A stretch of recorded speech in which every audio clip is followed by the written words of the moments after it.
આ બંકો સરપંચ બનો પણ મારે ભમાવાની આદત બહુ છે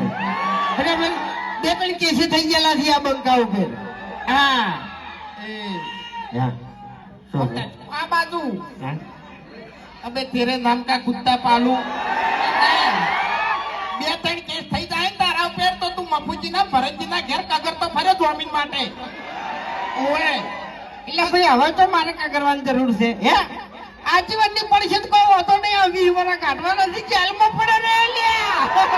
તાણ પછી હે ખરેખર જેલમાં પોલીસે વિચાર કરે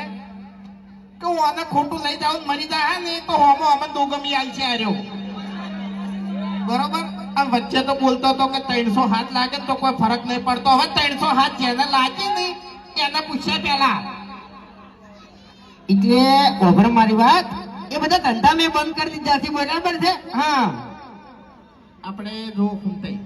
હવે મેં વિચાર્યું છે હા કે દારૂ હવે હાવ બંધ કરી દેવો છે ને મફુ કાકાનું જી ખાવું છે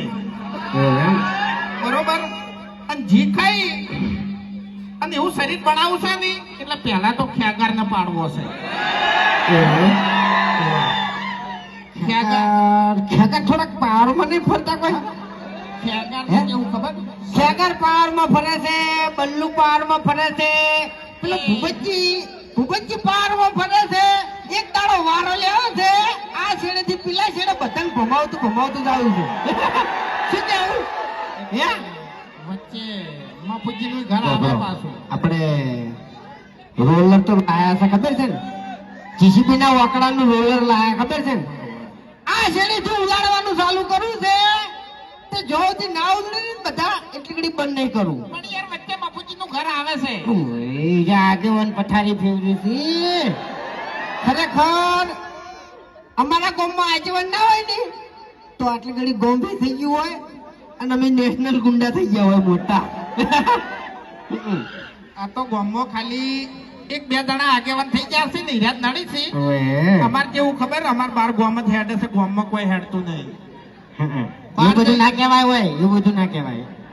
ઇજ્જત હાથે નાથે ના કટાય મૂર્ખા ખૂંટાઈ તાણી હાલ હરિભાઈ ઉભા વખોડતા હતા બરોબર એટલે મફુ કાકાનું જી ખાઈ અને આપણે બે જણા હમા થઈ ગયા જો મફુ કાકાનું જી ખાઈ કો તો હમા થા કો તો હોમા થા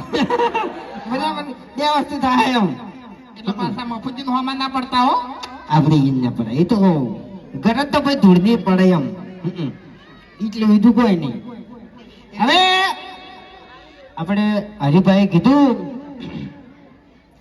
કે 8 વર્ષની અંદર